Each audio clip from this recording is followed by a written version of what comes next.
You think about Epicurus' argument that if God is omnibenevolent, omniscient, and omnipotent, if he knows about kids in Africa and that are born with AIDS, what do you think about him suggesting, him not intervening and him not changing that fact? That's a question that I've always struggled with. So I'm just wondering, could you expand on that, and I'd also like your input on it? The problem of evil and suffering has been greatly discussed by philosophers, and I think there's been genuine progress made in this century on this problem. I think it's important to distinguish between the intellectual problem of suffering and the emotional problem of suffering, because these are quite different from each other. In terms of the intellectual problem of suffering, I think that you need to ask yourself, is the atheist claiming, as Epicurus did, that the existence of God is logically incompatible with the evil and suffering in the world? If that's what the atheist is claiming, then he's got to be presupposing some kind of hidden assumptions that would bring out that contradiction and make it explicit, because these statements are not explicitly contradictory. The problem is no philosopher in the history of the world has ever been able to identify what those hidden assumptions would be that would bring out the contradiction and make it explicit. On the contrary, you can actually prove that these are logically compatible with each other by adding a third proposition, namely that God has morally sufficient reasons for permitting the evil in the world. As long as that statement is even possibly true, it proves that there's no logical incompatibility between God and the suffering in the world. So the atheist would have to show that it is logically impossible for God to have morally sufficient reasons for permitting the evil and suffering in the world, and no atheist has ever been able to do that. So the logical version of this problem, I think, is widely recognized to have failed.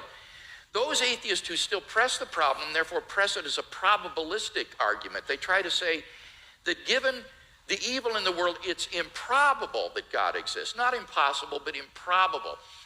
Well, again, the difficulty there is that the atheist has to claim that if God did exist, then it is improbable that he would permit the evil and suffering in the world. And how could the atheist possibly know that? How could the atheist know that God would not, if he existed, permit the evil and suffering in the world? Maybe he's got good reasons for it.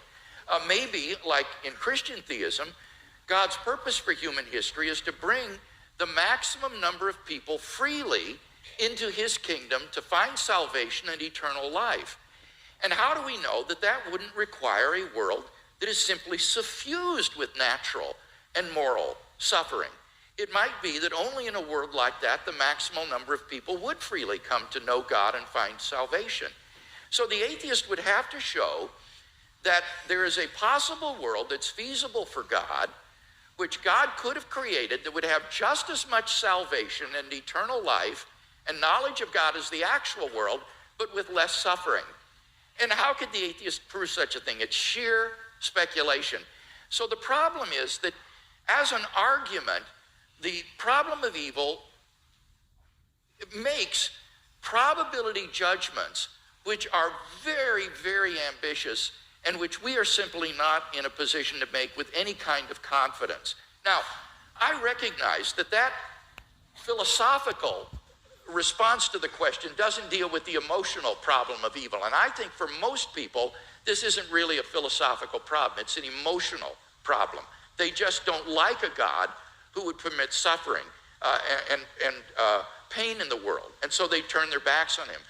What does Christianity have to say to this problem? Well, I think it has a lot to say. It tells us that God is not some sort of an impersonal ground of being or an indifferent tyrant who folds his arms and watches the world suffer. Rather, he is a God who enters into human history in the person of Jesus Christ. And what does he do? He suffers. On the cross, Christ bore a suffering of which we can form no conception. Even though he was innocent, he bore the penalty of the sins of the whole world. None of us can comprehend what he suffered. And I think when we contemplate the cross of Christ and his love for us and what he was willing to undergo for us, it puts the problem of suffering in an entirely different perspective. It means, I think, that we can bear the suffering that God calls upon us to endure in this life with courage and with optimism for an eternal life of unending joy beyond the grave because of what Christ has done for us. And he will give us, I think, the courage and the strength to get through the suffering that God calls upon us to bear in this life. So whether it's an emotional issue or an intellectual issue, I think ultimately Christian theism can make sense out of the suffering and evil in the world.